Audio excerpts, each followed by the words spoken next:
মাহে রমজান সামনে, এবারের রমজানে টার্গেট নাও 30 দিনের রোজার মাধ্যমে দিল থেকে আল্লাহর কাছে এইভাবে 30টা দিন হাতে গুনে তুমি আল্লাহর সাথে ওয়াদাবদ্ধ হও যে আল্লাহ 30 দিন আমি রোজা রাখবো, এবং যৌন চাহিদা, লজ্জাস্থানের চাহিদা,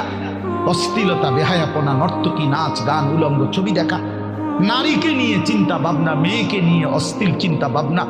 অবৈধ কোনো প্রেম সম্পর্ক, হারাম কোনো রিলেশন, এই সব ত্যাগ করে বন্ধু 30টা দিন মনোযোগ দিয়া রোজা রাখো, তারাবি পড়ো, ইফতার করো, সাহারি করো, তাসবিহ পড়ো, তেলাওয়াত করো, কোনো আলেমে দ্বীনের সাথে উঠা বসা করো, ইমাম সাহেবের সাথে সম্পর্ক করো। ইনশাআল্লাহ দেখবা